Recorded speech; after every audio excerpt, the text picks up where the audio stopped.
Alright guys, here we go with the Deeds Brewing. Thanks Robbie, you're a champion, leaving a few beers behind. Well, this is made in collaboration with Mary Mashers.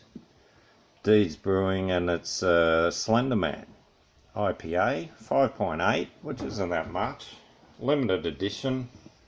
It's probably getting a bit old now, but anyway. Local bottle shop, they still sell it for big money, which is pretty cruel. But it did win a prize, best IPA. They reckon it's, oh, well, do I read it or not? No, I'm not going to read it. I'll leave it there. You can read it if you want. You can blow that up. It looks like a good beer. All they're saying though, it's pretty skinny on the backbone, on the body, so they're calling it the Slender Man.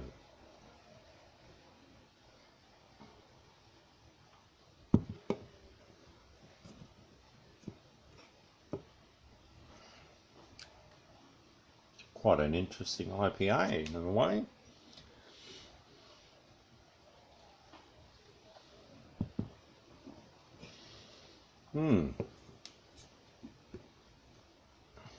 Would have been nicer, fresher. I think we're going to start looking at the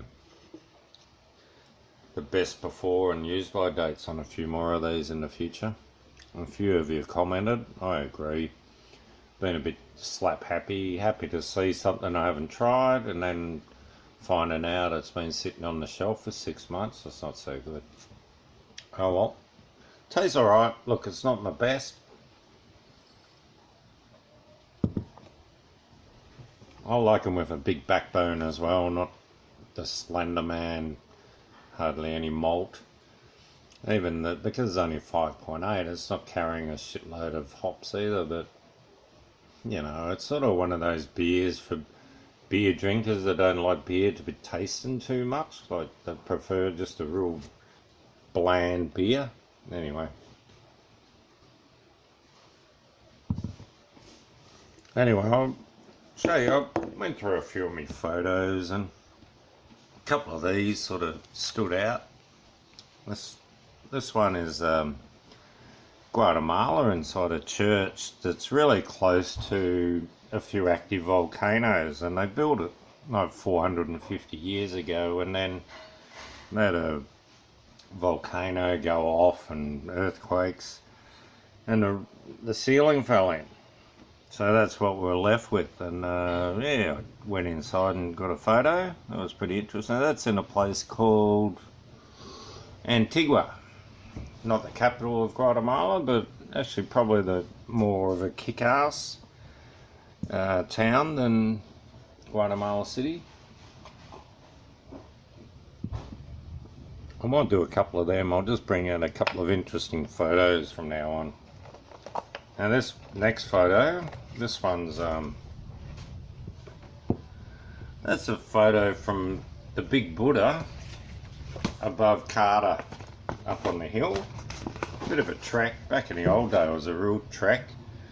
I think we rode motorbikes up there that day, and I had a mate of mine, he's passed away now. He had a house down in here, and this is Carter Beach and Carter Noi. I think we were staying in Carter Noi that time, and we've stayed Carter a few times, a few different places along there.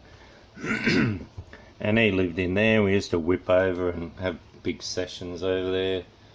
Simsy, Kunbari used to go there, and another mate of mine, Roy, that's passed away, he used to go there.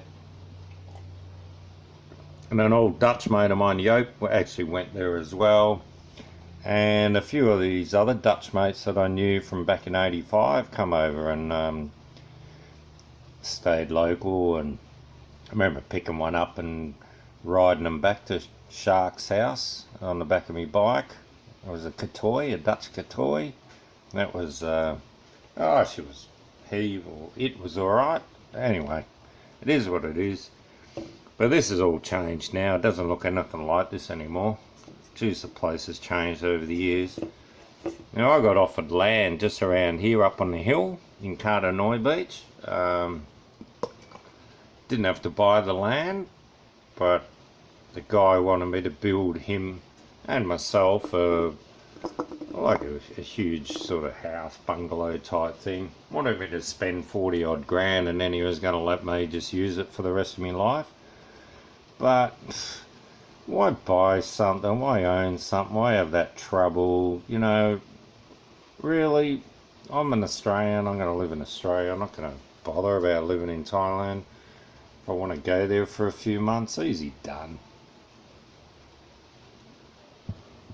It's not my home, you know.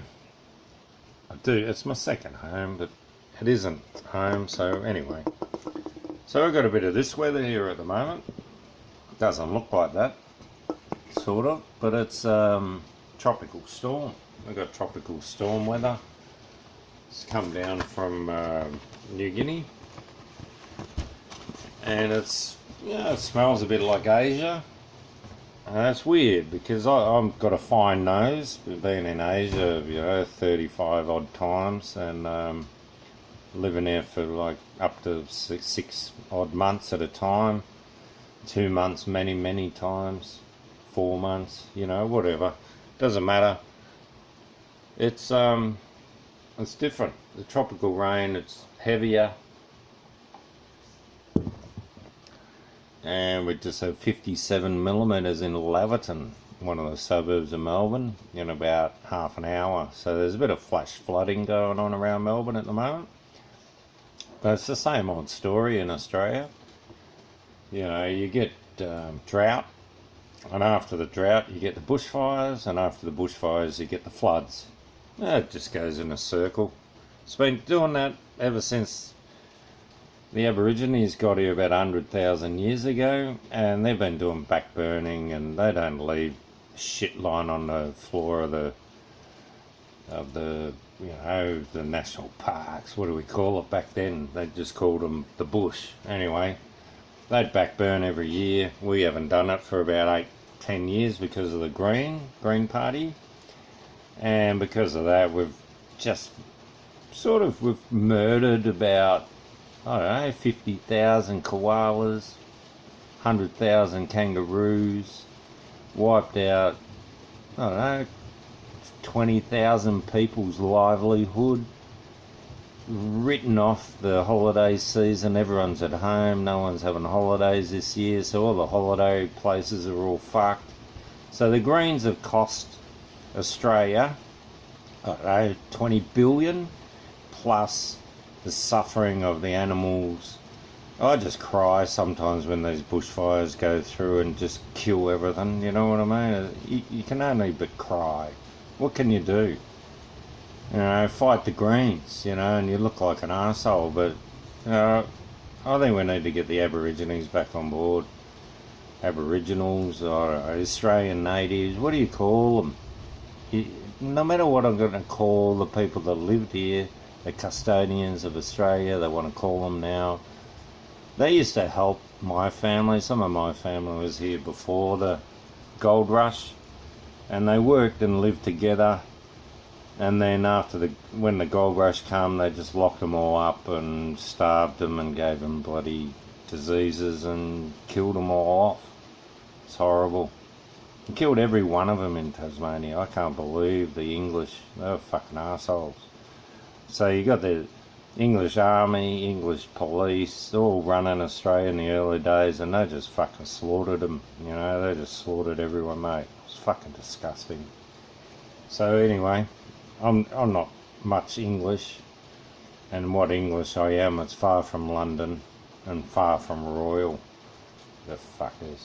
Anyway, that's what I'm going to say, and that's it. Cheers.